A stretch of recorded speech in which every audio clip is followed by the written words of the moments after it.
¿Qué tal?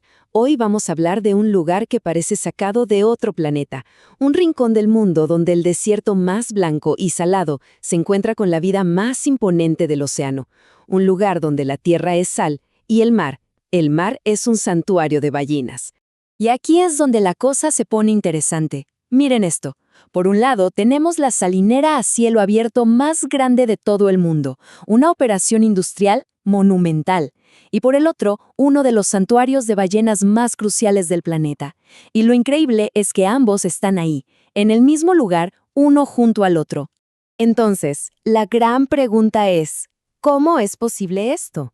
¿Cómo es que dos mundos que parecen totalmente opuestos no solo conviven, sino que de alguna manera prosperan juntos en la laguna Ojo de Liebre?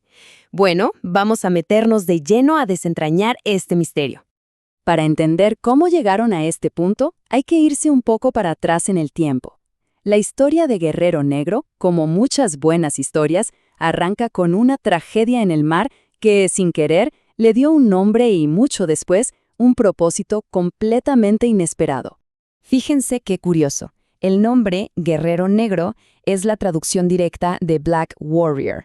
¿Y qué era el Black Warrior? Pues un barco ballenero estadounidense. En 1850, este barco entró a la laguna para cazar ballenas grises y terminó naufragando. El barco se hundió, pero su nombre se quedó ahí, anclado para siempre en la costa. Pasa casi un siglo y en 1954 aparece un personaje clave, el magnate Daniel Ludwig. Él vio en ese desierto inhóspito algo que nadie más había visto, una fábrica natural de sal. Así que fundó Exportadora de Sal S.A., o sea, ESA. Ya para 1973, el gobierno mexicano compró el 51% de la empresa, convirtiéndola en una pieza estratégica para el país. Pero a ver, ¿qué fue exactamente lo que vio Ludwig?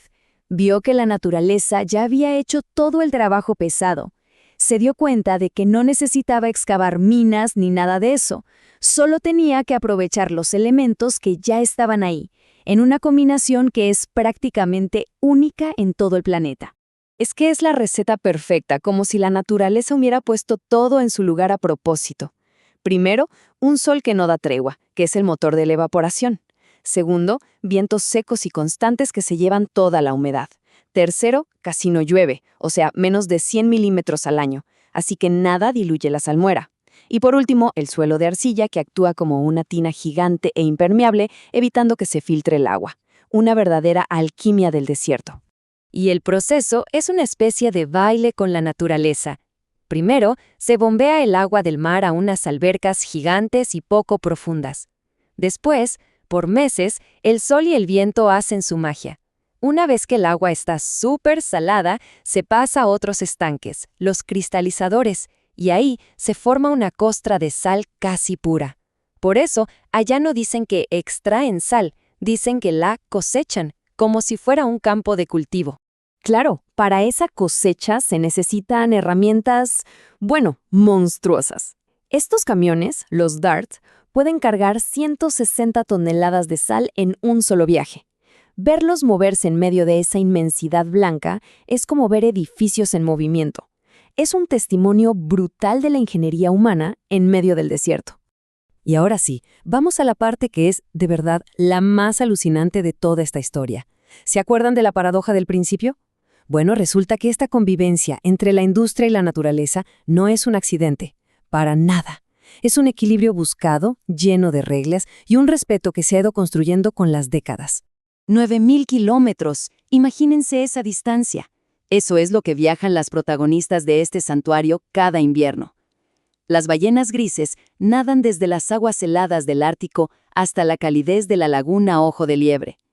Vienen hasta acá para algo muy especial, dar a luz y cuidar a sus crías en un lugar seguro. Pero lo que pasa aquí es algo que no se ve en otro lado, el fenómeno de la ballena amistosa. A diferencia de lo que uno pensaría, aquí son las ballenas las que muchas veces buscan el contacto. Las madres se acercan a los botes de turistas y empujan a sus crías para que interactúen. Es un acto de confianza increíble, sobre todo pensando que en este mismo lugar las cazaban. Hay una frase que lo resume todo, y es perfecta. No es el hombre quien busca a la ballena, Es la ballena la que decide confiar. Es como un perdón histórico, una prueba de inteligencia y sensibilidad que hace que cada encuentro sea algo inolvidable. Al final del día, es la ballena la que decide. Y a ver, este milagro no es casualidad, ¿eh? Esa opera dentro de una reserva de la biosfera que además es patrimonio de la humanidad. Hay reglas muy claras para proteger a las ballenas, límites de velocidad para los barcos, control del ruido bajo el agua, pero además ha pasado algo increíble e inesperado. Esas 33.000 hectáreas de estanques de sal se han convertido en un humedal artificial que hoy es un paraíso y refugio para millones de aves migratorias. Ok, ahora salgamos un poco de la laguna y veamos el panorama completo. Esta operación no solo define la vida en Guerrero Negro, sino que la sal de aquí es un recurso estratégico que mueve industrias enteras al otro lado del mundo. Y la logística para lograrlo es una verdadera proeza. Para que nos hagamos una idea de la escala, hablemos de esta cifra. Más de 8 millones de toneladas métricas de sal, cada año. Esto pone a ESA como un gigante mundial y a México como un jugador clave en la exportación de este recurso. Pero claro, había un problema logístico. La laguna no es profunda, así que los barcos graneleros gigantes no pueden entrar. La solución, brillante. Construyeron un puerto de aguas profundas en la isla de Cedros, a 100 kilómetros de ahí. Unas barcazas enormes transportan la sal hasta la isla, y ahí sí, se cargan en estos buques masivos que se la llevan al resto del mundo. Entonces, ¿quién compra todo este oro blanco? Pues básicamente las grandes potencias industriales del Pacífico. Japón, Estados Unidos, Canadá, Corea del Sur, sus industrias dependen de la pureza y la constancia de la sal que sale de Guerrero Negro. Y ojo, esto es súper importante. No estamos hablando de la sal que le ponemos a la comida. Para nada. La gran mayoría es sal de grado industrial, con una pureza de más del 99%. Es materia prima esencial para el proceso cloroálcali, que es fundamental para hacer cosas como plásticos de PVC, papel, detergentes y muchísimos textiles. Así que cuando cae el sol en Guerrero Negro y se ve esa imagen, uno se queda pensando, ¿no? Este lugar tan único nos enseña sobre resiliencia, sobre ingenio, pero sobre todo nos enseña que la armonía entre mundos opuestos es posible. Hay una frase que leí sobre este lugar que captura su esencia a la perfección. Dice así: en este desierto, el blanco no es frío, es sal. Y el silencio no es vacío, es el canto de las ballenas que regresan a casa. Es justo eso, una tierra de extremos que se unen para crear vida y sustento.